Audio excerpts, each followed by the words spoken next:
Olá, bem-vindo, bem-vinda a mais um programa Encontro com a Autora. Eu sou Maíra Brito, estou aqui novamente na Biblioteca da Câmara dos Deputados para apresentar esse programa, que é uma parceria entre o Centro Cultural da Câmara, a Biblioteca da Câmara e a TV Câmara. A autora de hoje é a Júlia Codo.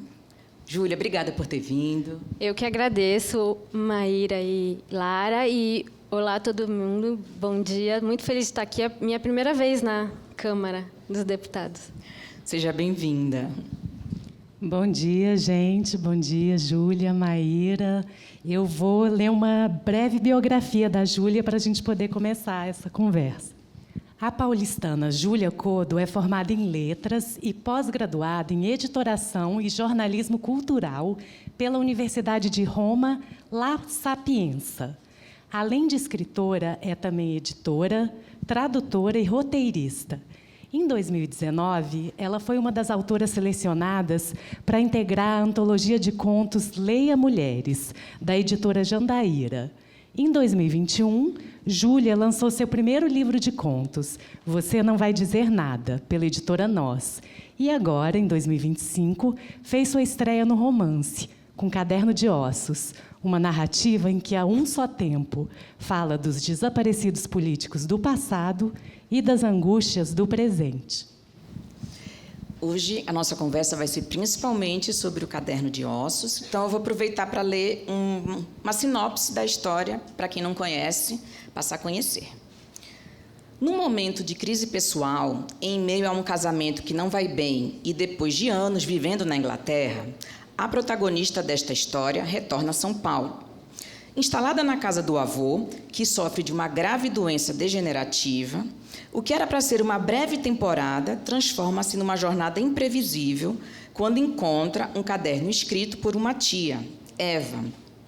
Aqui, a trama vai se combinar à dos desaparecidos da ditadura militar brasileira e da vala clandestina de Perus, descoberta em 1990, lugar usado para esconder mais de 1000 mortos, entre eles presos políticos. Em Cadernos de Ossos, Júlia Codo nos conduz por um drama íntimo e familiar, carregado de sensibilidade e força, em que segredos vêm à tona, como antigos esqueletos adormecidos em armários cobertos de pó. Júlia, lê um trecho para a gente, por favor. Tá bem, eu vou ler o inicinho do livro, primeira página, porque daí acho que já dá uma introdução. Esse primeiro capítulo se chama Arqueologia Precária. Eu sonhei que a Eva estava com frio. Abri os olhos e vi o teto manchado, o lustre pendente e a parede rosa. Então me virei para o lado da janela e me dei conta de que estava na casa da Moca e não no apartamentinho de Greenwich. Depois vi as cortinas. Eram de muito mau gosto, mas me davam alguma tranquilidade. A paz disfarçada que sempre encontramos na casa dos meus avós. Fechei os olhos e tentei lembrar do sonho, mas só vi a Eva com uma blusa muito fina apertando os braços. Ela vestia uma espécie de cardigan cinza insuficiente para a escuridão e o vento noturno. Talvez eu ainda me lembre de sentir o arrepio dos pelos. Li na revista velha que encontrei no cesto de revistas velhas da sala. Os animais têm a capacidade de eriçar os pelos nos dias frios para evitar a perda de calor. O corpo deles cria uma camada de ar morno próximo à pele, o que garante a manutenção da temperatura. Nos humanos, isso também acontece, mas com eficiência limitada por causa da menor quantidade de pelos. Eu era a Eva no sonho? Não sei muito bem como contar essa história. Na mesa de cabeceira descansam 3 cadernos que foram seus. Talvez seja isso, são eles que importunam meus sonhos. Também não sei um bocado de outras coisas. Sei apenas que escrevo depois de alguns desabamentos, rompimentos de barragens, incêndios, desmatamentos, tempestades de verão, alagamentos, congestionamentos, desastres eleitorais. Nasci no Brasil nos anos 80. Não vi as 2 grandes guerras, o Holocausto, nem a Guerra Fria. Não vi os tanques circulando nas ruas, os generais de óculos escuros. As coisas estavam melhorando, diziam. E nem temos terremotos por aqui. Vi a virada do século, a chegada do celular, da internet, o primeiro disco do Radiohead. Esse tipo de coisa. Todos os filmes do Indiana Jones. Penso em algumas imagens. O presidente Collor andando de jet ski, um anúncio publicitário com uma criança saltando num pogobol, o tênis de Michael J. Fox em De Volta para o Futuro, a Madonna vestida de espanhola no clipe de La Isla Bonita, qualquer cena do Falcor de A História Sem Fim pixelada numa televisão de tubo. Não sei se falo do passado, do presente ou do futuro. Sei que eu e os meus amigos nascemos do que sobrou do século e depois nos distraímos por aí.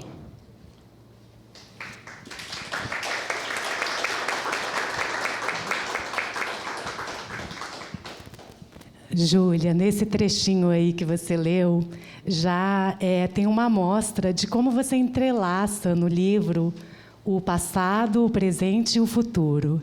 Você fala de um passado que, quanto mais é posto debaixo do tapete, mais retorna, de um presente impregnado de passado, e traz também uma série de inquietações sobre o futuro. Então, eu queria saber de que inquietações históricas e pessoais que fez esse livro nascer. Eu acho que foram assim os anos de 2019, 2020. Acho que toda a violência política, a volta de um discurso autoritário que exaltava a violência da ditadura militar. Então, eu tinha essa angústia na época que eu comecei a escrever o livro.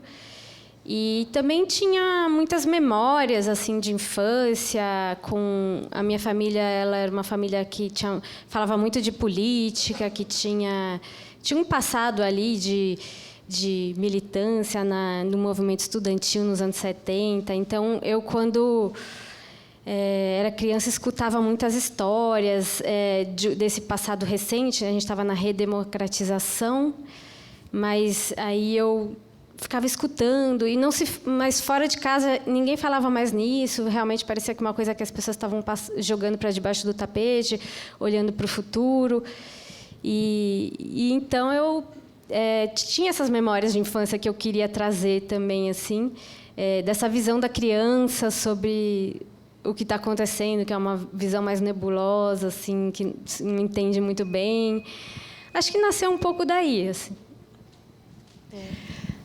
Além de trazer o tema dos anos de chumbo, você traz o tema família, né?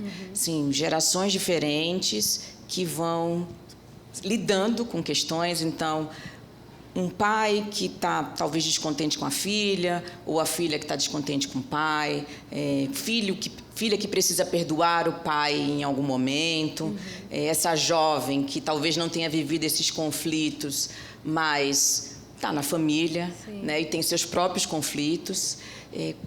Esse tema da ditadura, você acha que era um pano de fundo? Por que você escolheu ele como pano de fundo para tratar de temas familiares?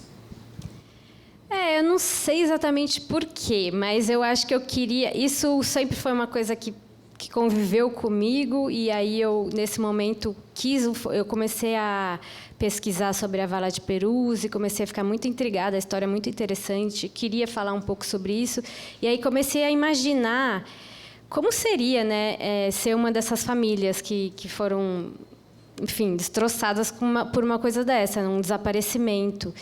Queria falar sobre as pessoas que ficaram, assim, como é sentir isso, né?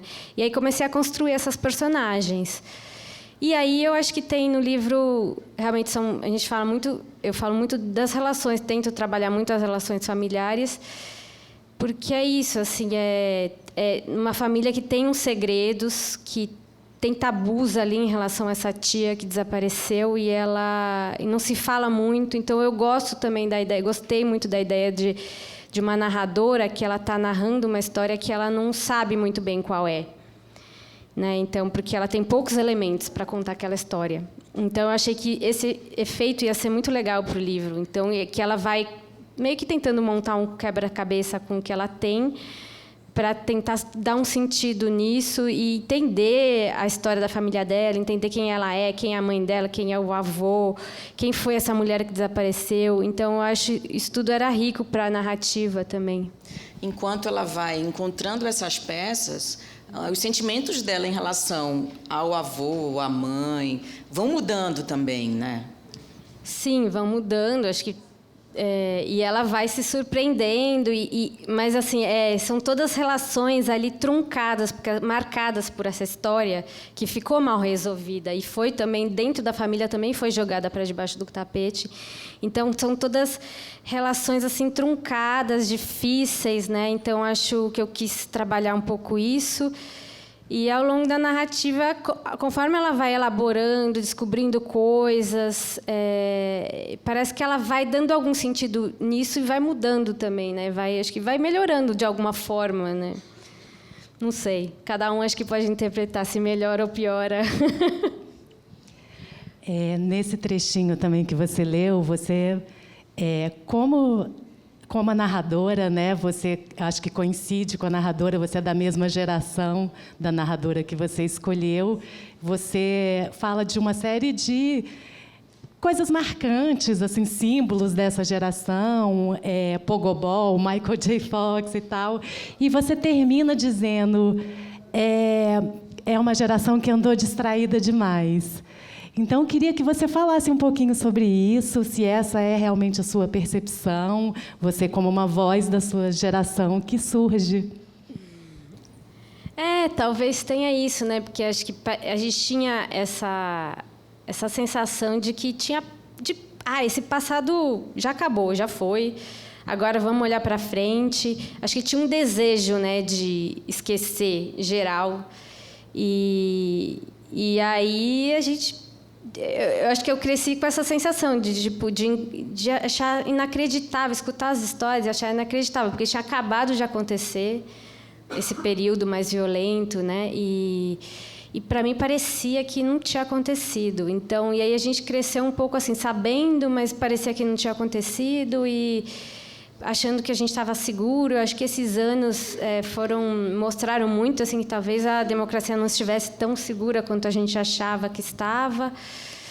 E aí eu me comparando assim com as pessoas que participaram ativamente desse período dos anos 70 e tal, a gente acho que participa pouco, assim. Acho que a gente eu vejo assim a minha geração mais acomodada. Eu penso um pouco assim, não sei.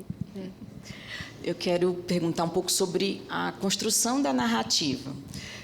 A gente tem tempos históricos diferentes, porque tem a protagonista que está no presente, mas lembra dela no passado, ela crescendo com o avô. A gente tem o tempo da Eva, né? Até entender esse desaparecimento dela. E tem o tempo da Vala de Perus também, que você vai lá e conta, desde a descoberta, como é que as ossadas foram tratadas.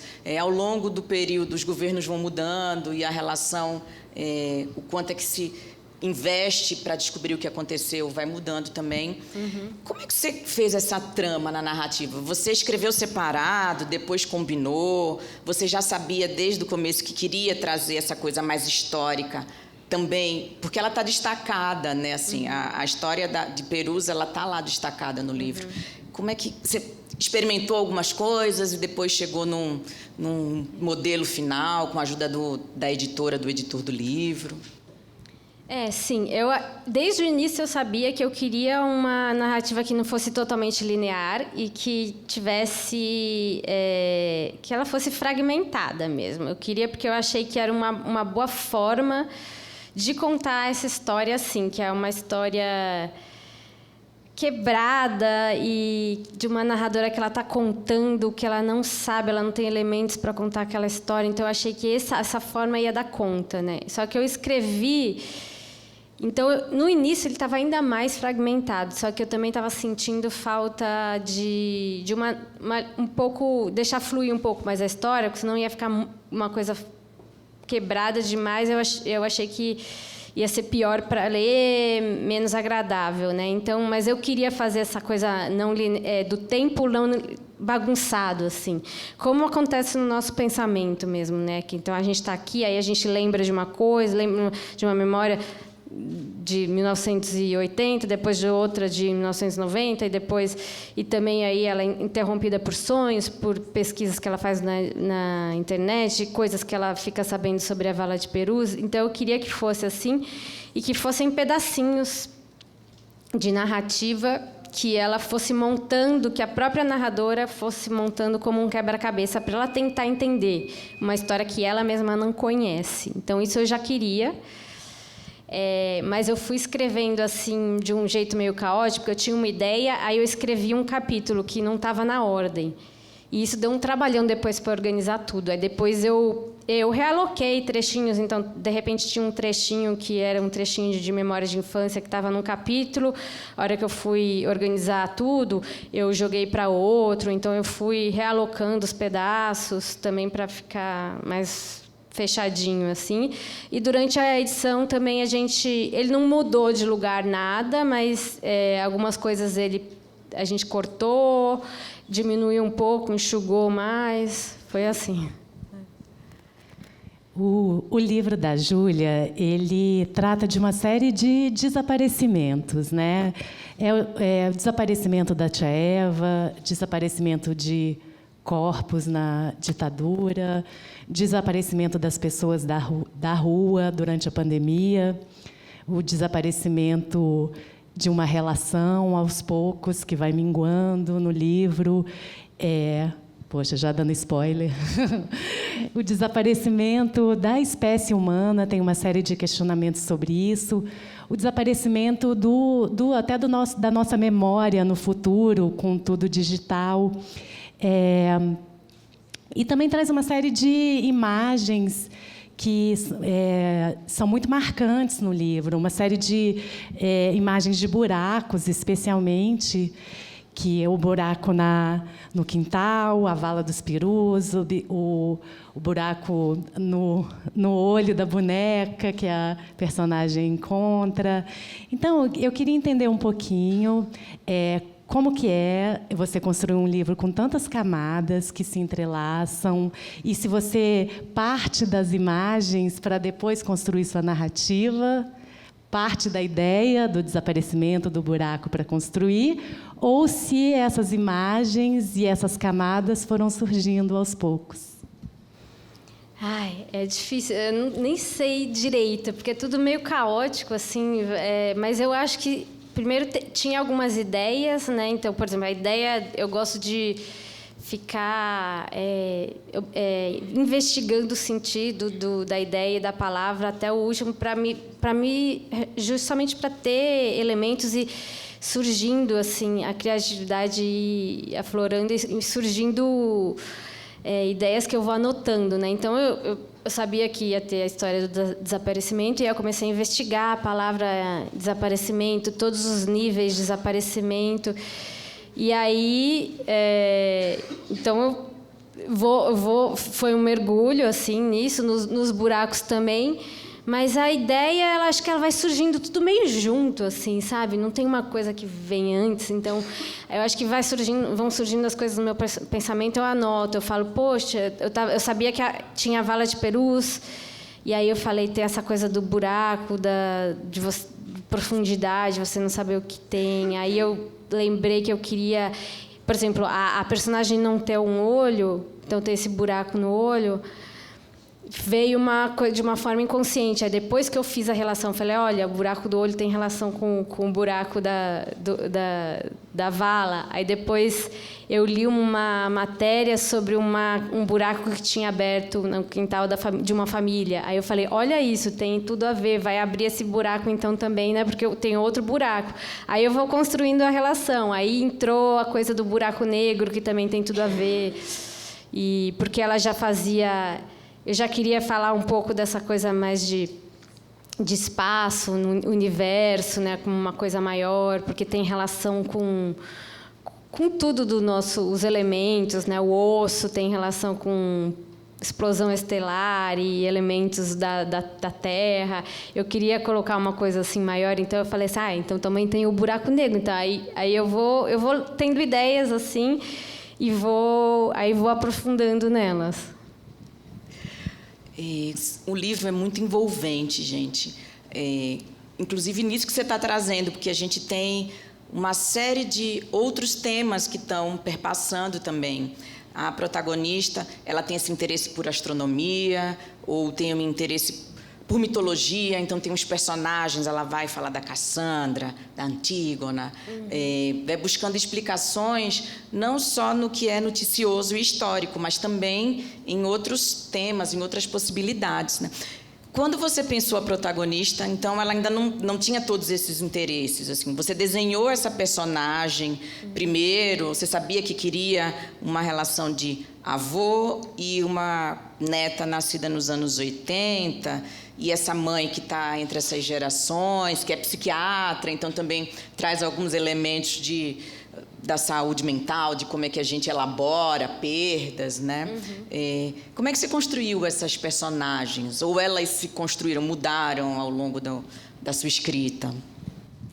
Eu nem sei dizer assim como foi, porque elas vão surgindo. Tem uma parte da narrativa quando você começa a criar, por exemplo, a Eva foi uma personagem que eu falei, não, deixa eu construir quais vão ser as características dessa mulher. Ao mesmo tempo que eu queria que ela tivesse características, mas também queria que não se soubesse muito sobre ela, porque a narradora não sabe, não conheceu e não se fala muito dela na casa, né? Então eu falei, o que a gente vai saber sobre ela? Aí eu fiquei mais, imaginei mesmo lá na minha cabeça como seria o rosto dela, como ela seria, e foi que eu me detive mais na construção dessa personagem. E aí as outras, elas foram surgindo, assim. Eu queria uma mãe que tivesse uma relação mais truncada com a filha. Queria falar um pouco de um avô que brigou, né? Brigou tinha muitos embates políticos e ideológicos e morais com a filha. Queria construir uma família que tivesse um pouco quebrada mesmo, né? Então só que ao longo que você vai escrevendo também, você vai pensando nas características e parece que as personagens elas vão adquirindo características próprias, assim, a respeito de você, assim, elas vão se construindo, né? De repente você está pensou uma coisa para ela, quando você está escrevendo, você fala, não, essa personagem aqui, ela não seria assim, ela é outra coisa, ela é assim. Você vai meio que sentindo no andar da narrativa, assim, elas vão aparecendo ali sozinhas. Mas, de repente, o tema que você imaginou, que você quer tratar naquele capítulo, não cabe na boca da mãe, mas cabe na boca do avô, então... às vezes pode ser também, sim. Júlia, eu acho bonito... como você entrelaça também a história íntima com os fatos históricos. Conta para a gente um pouco da pesquisa histórica que você fez para construir esse livro. Sim.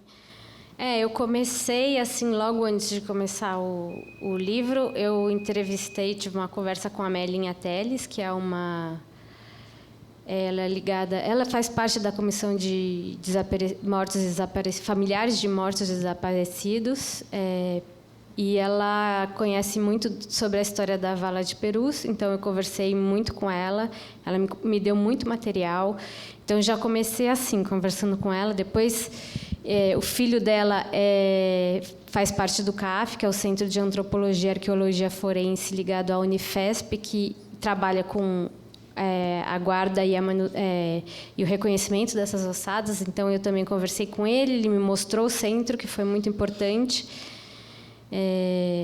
Aí também entrevistei uma antropóloga que trabalha com as ossadas. E todo o material, né, tem bastante material sobre a Vala de Perus, e quando eu já estava no meio do livro, mais ou menos, saiu um livro que é uma reportagem bem completa, que chama Vala de Perus, uma biografia de um jornalista chamado Camilo Vanucci, que também ajudou bastante na construção do livro. Então, foi assim, né?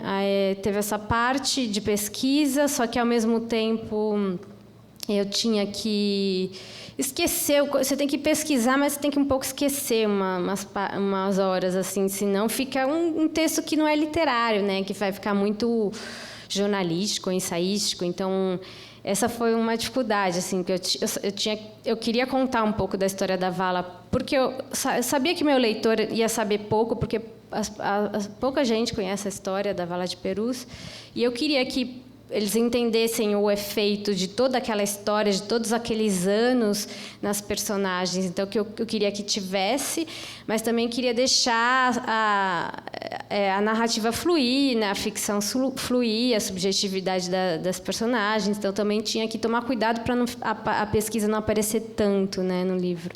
Você tem um personagem arqueólogo também. Sim. E eu acho que tem às vezes até eu sinto um paradoxo entre o personagem arqueólogo e a protagonista, porque ele é aquele que escava, mas ele está no físico mesmo, e ela tem mais questões existenciais, começa a pensar na arqueologia desde uma cápsula do tempo, que depois vai virar um material arqueológico, né? E da arqueologia, quando ela não é imaginada antes, que a própria cova lá, ela não foi pensada para ser descoberta no futuro, mas dá sinais de como é que foi a nossa história. Uhum. Me conta desse personagem arqueólogo, assim, o quanto é que você acha que ele contribui para... Que é o personagem que não é da família, né, mas que vai provocando um pouco ali a protagonista. Então, esse personagem surgiu, acho que depois... eu queria que ela se envolvesse, né, com a questão do reconhecimento das ossadas, e eu achei que ia ser legal ela ter essa conversa e talvez uma relação que ela ia criando com esse arqueólogo. E aí eu acho que porque tem muito sobre arqueologia, né, no livro. O livro ele é uma escavação mesmo. Então, a arqueologia tem a ver com você cavocar para descobrir alguma coisa do passado, né? Tem a ver com ruína, né? Que o livro fala muito de ruína. Tem a coisa das demolições, que é uma coisa que está acontecendo em São Paulo. Sempre aconteceu, mas de destruir para construir o novo. Então, uma negação do passado. E o livro é uma própria escavação da narradora sobre o passado da família dela e do país, né? Então e ela tem um outro personagem que aparece rapidinho, assim, que é um personagem inexistente no livro, mas que existe na cabeça dela, que é o arqueólogo do futuro, porque ela fica se perguntando o que vai sobrar para os arqueólogos do futuro, o que eles vão pensar da gente, o que eles vão saber sobre a gente. E então ela fica sempre falando nisso, e aí eu quis colocar também esse arqueólogo verdadeiro, né, do presente. E eu acho que ele tem assim esse embate, como você disse, ele é um pouco mais racional e ele lida na questão mais técnica, né, e ela é de uma forma mais emocional e subjetiva com aquelas ossadas. Ela não tem a parte técnica, mas ela tem uma relação afetiva, mesmo sem saber qual delas é da tia dela, se a tia dela está lá mesmo. Então, tem esse embate, né? Eu vou fazer uma pergunta da plateia. Podem mandar perguntas, tá, gente? Essa pergunta é do Marcos.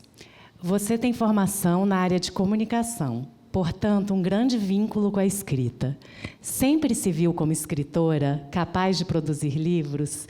Teve medo, dúvidas, ou encarou de peito aberto a entrada nesse mundo? Não, nunca, não sempre me vi como escritora, não. Demorou para eu me assumir como escritora. Então, eu gostava de escrever, sempre gostei, escrevia umas coisinhas assim, mas não mostrava para ninguém.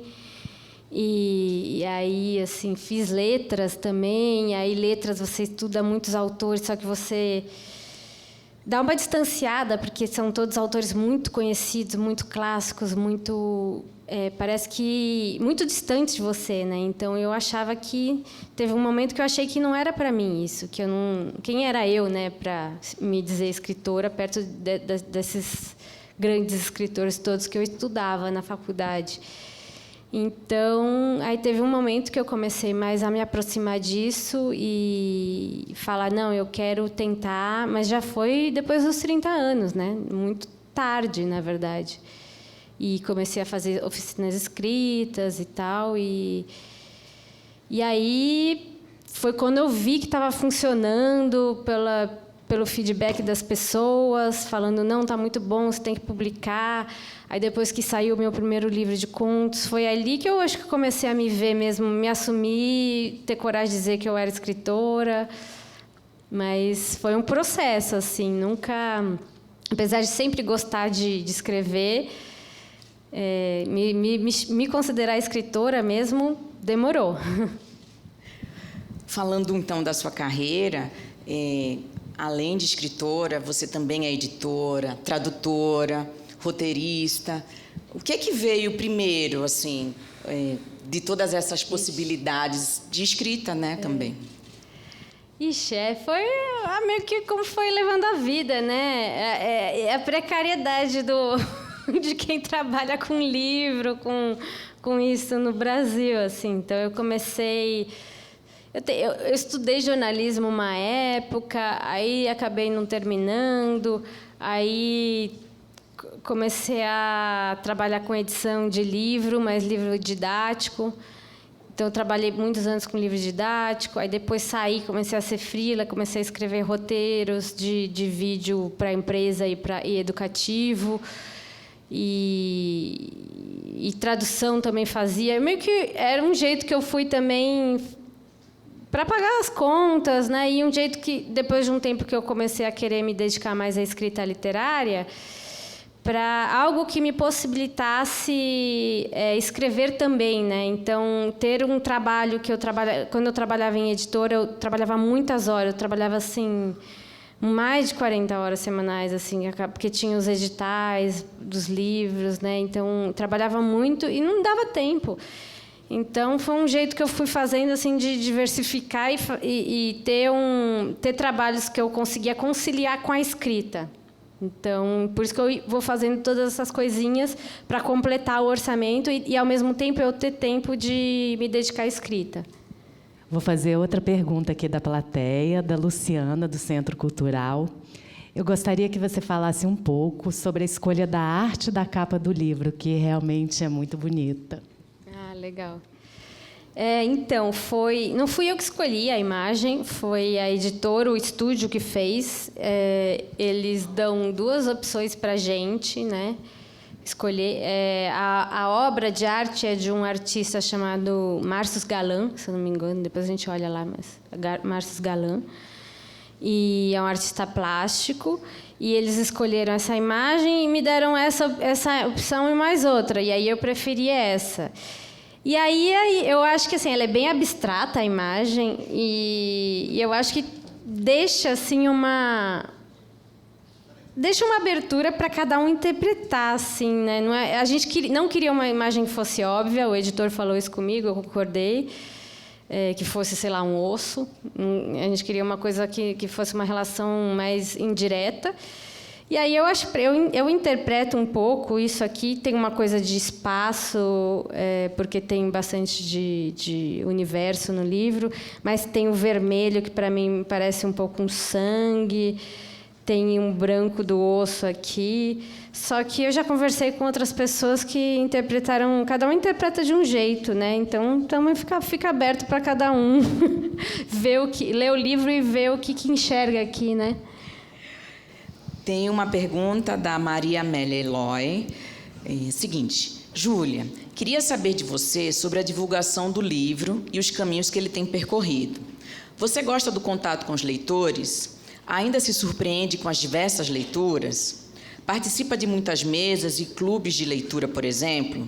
Interage muito pelas redes sociais? Vou pegar carona na pergunta da Maria Amélia e perguntar também dessa curiosidade dos leitores, a relação com os leitores.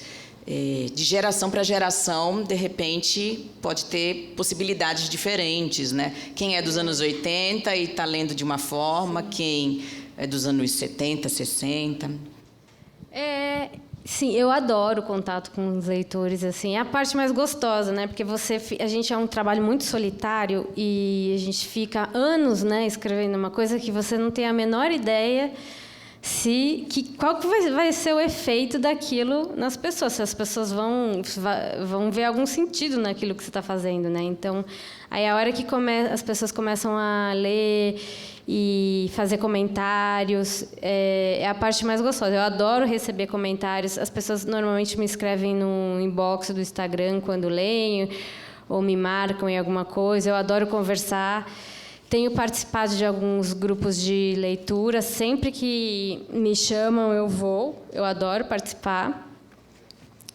E, assim, das gerações, tem algumas diferenças. Eu acho que quem é mais velho costuma lembrar, assim, eu vivi esse período, eu lembro de tal coisa e tal coisa. E quem é mais novo, acho que fica mais...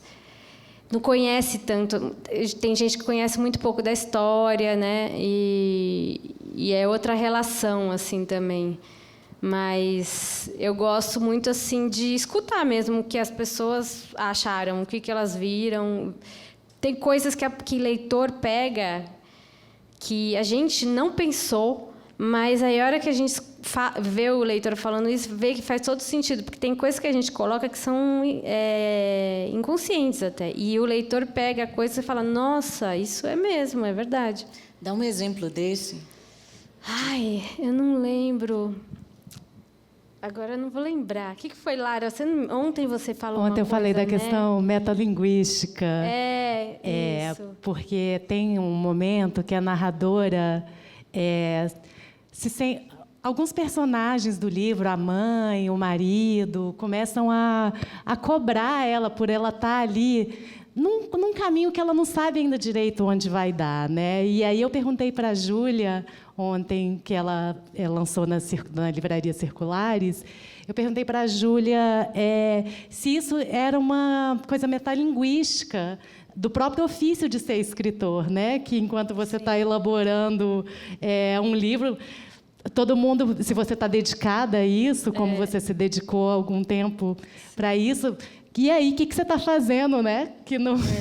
E aí eu respondi isso, eu falei, eu não tinha pensado nisso, mas faz todo sentido, porque é um sentimento que eu tenho, né? Que você fica assim, o que eu estou fazendo na minha vida? Por que eu estou passando tantos anos escrevendo uma história, inventando uma história, criando personagens, criando uma casa, criando coisas, né, que não existem? Então, tem um pouco a ver com eu acho que a Lara pegou uma coisa que eu não tinha visto. Uma coisa engraçada que aconteceu foi que a minha narradora não tem nome, né? E ela passa o livro inteiro sem ter nome. Só que, em algum momento, eu tinha pensado em dar um nome para ela, que eu pensei Ana porque era um nome curtinho, como Eva, que é o nome da tia. Só que eu desisti, eu falei, não, eu quero que ela não tenha nome mesmo. E aí, em algum momento, uma moça no Instagram, que tem um Instagram, ela de livros, ela leu o livro e fez uma resenha. E na resenha dela, a resenha inteira, ela se referia à narradora como Ana. Ela falava, Ana voltou ao Brasil em 2019, não sei o quê. Ana tem uma tia... E eu fiquei assim, como assim, meu Deus? Onde estava escrito Ana? Aí eu fui até procurar no arquivo para ver se eu não tinha deixado algum Ana, não tinha nenhum Ana, assim. E aí eu falei para ela, nossa, como você... A narradora não tem nome. Aí ela falou, não acredito. De onde eu tirei isso? Não sei. Então, é uma coisa engraçada que aconteceu. Durante a leitura eu fiquei, gente, será que eu perdi o nome da protagonista? Não Deixa eu tem. ver. Não, eu comecei a acompanhar e depois fui olhar a orelha, fui olhar, tipo, não tem mesmo. Não. E isso, acho que tudo muito conectado, né? Porque tem a ver isso com a memória, quem é essa personagem que, na verdade, pode representar várias outras personagens, filhas das famílias, né? Netas das famílias. Uma outra pergunta do Douglas. Pensando na arqueologia do futuro, quais suas expectativas para o livro, para as reflexões de memória, verdade e justiça? Qual é a contribuição que você está trazendo com o seu livro para essa arqueologia do futuro? Não sei. A gente vai ver o que vai ficar desse livro daqui a uns anos, né? Mas eu espero que a contribuição seja das pessoas voltarem a pensar nesse passado, assim, nessa ferida aberta, e aquela coisa da ferida que fica sempre aberta, ela não sara nunca, né? Então a gente precisa tratar a ferida primeiro para ela poder sarar. Então, elaborar mesmo o passado, falar mais sobre isso, fazer as políticas de reparação, punir os responsáveis, que isso ajude, né? Eu não sei se tem esse poder, um livro, mas quem sabe ajude ajuda as pessoas, fazer os leitores refletirem mais sobre isso e ficarem mais atentos também para o que a gente não deixar coisas, esses problemas que aconteceram no passado se repetirem. Tem uma pergunta aqui do José Luiz, que é a seguinte: Júlia, se a Vala dos Perus fosse descoberta hoje, você acha que a sociedade responderia de modo diferente dos anos 90? Boa pergunta. Não sei, mas talvez um pouco diferente, porque eu acho que ali nos anos 90 teve muita tentativa de esconder, assim, que tipo, gente, não vamos falar nisso agora que vai atrapalhar. O próprio Caco Barcelos, repórter, foi um dos responsáveis pela descoberta, e ele fez gravou um Globo Repórter na época que não deixaram exibir naquela época. Eles não queriam tocar no assunto, não queriam, sei lá, se indispor com os militares ainda. Acho que estava muito fresco, tinham medo de dar algum problema. E foi exibido 5 anos depois. Era para ter sido 90, foi 95 o Globo Repórter sobre a vala. Então, eu não sei se hoje, como esse assunto tem voltado à tona, assim, acho que desde os ataques também que a gente teve em 2023, talvez tivesse mais atenção, mas pode ser que não também, porque passou muito tempo e as pessoas também não quer. Eu sinto que tem uma boa parcela da população que acha isso besteira, né? Que não quer mais falar muito sobre isso, falar, tá bom, a gente já sabe, deixa para lá. Mas talvez hoje em dia fosse. Eu tenho essa esperança de que hoje ia ter mais atenção, talvez, da mídia e de tudo. E mesmo a conclusão do que aconteceu, né? Que a gente ainda não tem, passados tantos anos, 30 anos. Ainda é um processo que está aberto. Tem mais gente curiosa sobre o nome da sua protagonista. O Kuzman perguntou sobre a personagem. A gente acompanha a transição de uma vida estagnada, imersa em sonhos fantasmagóricos, para uma pessoa motivada pela busca de desvendar o passado. Por que ela não tem nome? E por que esse buraco? Estou imaginando que... Será que é o buraco da casa? Qual o buraco? Por que ela não tem nome? Eu não sei explicar direito. Eu gosto de fazer... No meu livro de contos já tem muitas narradoras sem nome. Eu acho que eu gosto de fazer... Porque quando a pessoa está falando de si, é muito ela falando. Eu acho que não fica tão natural ela falar meu nome é tal. E aí eu gosto também de ficar esse mistério sobre o nome dela e do narrador poder ficar curioso. Como será que chama essa mulher? Poder ele mesmo dar um nome. Eu gosto disso, assim. E qual que era a outra pergunta? Vou fazer outra. Pode? Pode. Não, mas deixa só ela finalizar essa daqui. Tem essa coisa de passar a personagem que estava desmotivada e, de repente, fica super motivada. Inclusive, numa relação com o buraco da casa, né, também. Sim. Ela realmente é uma pessoa... Ela está muito perdida, assim, na vida, né? Então, é um momento para ela que ela começa ver a própria espelho da tia, parece que dá um ânimo para ela, que ela era uma pessoa resignada, né? E aí, acomodada...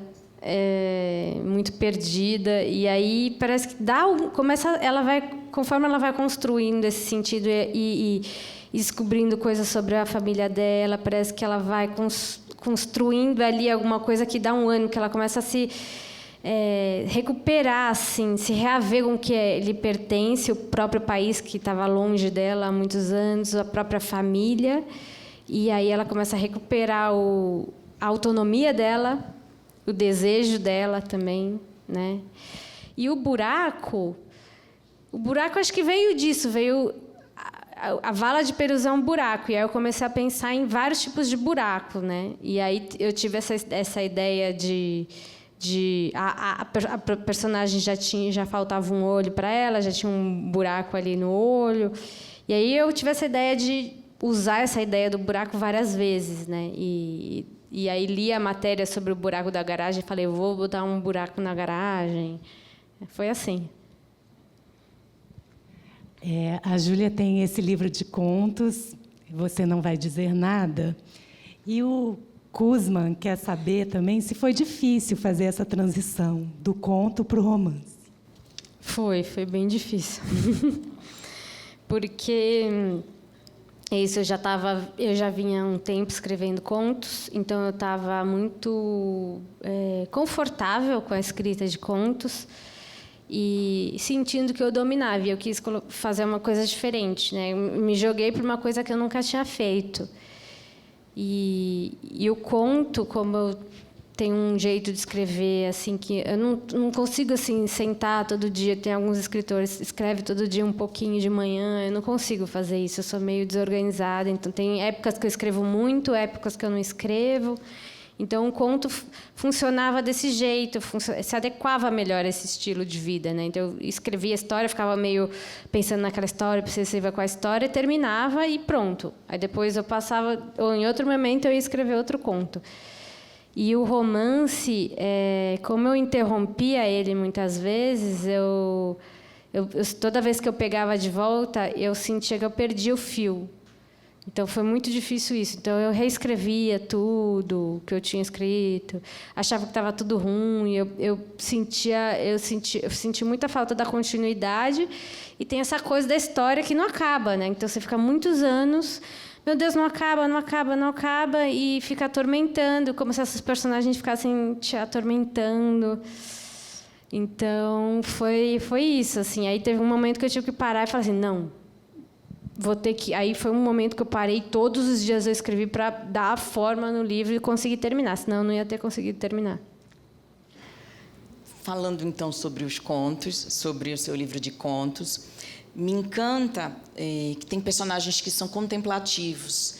Tem uma personagem que está numa viagem, então ela está vendo as paisagens pela janela, ou uma outra personagem que está num trabalho com a filha, mas também, num determinado momento, está contemplando as coisas.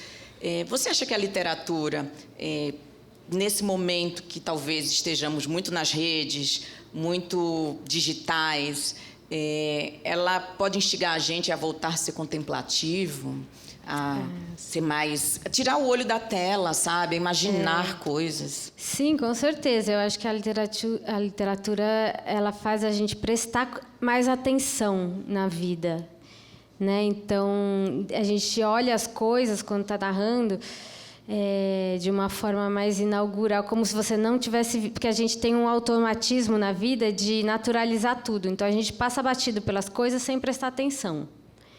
E aí, a literatura é como se fosse uma criança, né? Porque a criança ela presta mais atenção. O bebê, por exemplo, aí ele vê uma luz, ele fala, nossa, e fica obcecado pela luz. Então, a gente vai crescendo, vai parando de se deslumbrar com as coisas e prestar atenção. Olha como aquilo é esquisito, olha como aquilo é legal, bonito. A gente vai passando batido, sem prestar atenção. Então, a literatura é uma forma da gente prestar atenção nos detalhes, voltar a se relacionar com as coisas, assim, sem deixá-las passarem batido, assim, prestar atenção mesmo na rua, nas coisas. E aí, cada personagem vai prestar atenção num tipo de coisa diferente, vai descrever uma coisa diferente, tem muito a ver com a visão de mundo de cada personagem também. Então, acho que sim. Que encerramento bacana para o nosso programa. Agradeço mais uma vez, em nome da Câmara, por você ter vindo, ter topado essa entrevista. Agradeço também a plateia que veio até aqui prestigiar presencialmente, mas quem vai estar assistindo em casa, quem vai deixar comentários no YouTube. Obrigada. Obrigada, gente. Muito obrigada pelas perguntas e pela presença de vocês. Obrigada, gente.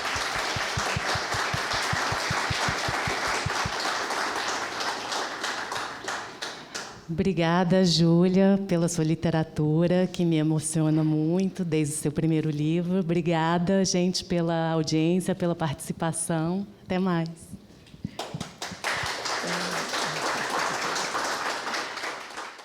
A gente encerra, então, esse encontro com a autora Júlia Coddo. Semana que vem a gente está de novo na TV e pelo YouTube dá para assistir não só esse programa, mas aproveita para assistir os programas anteriores também. Tem escritores do Brasil todo, então aproveitem para conhecer outras literaturas ou, de repente, encontrar um autor que é seu favorito, que você não sabia que tinha vindo aqui, que vai estar contando alguma história sobre a carreira e os livros deles. Obrigada.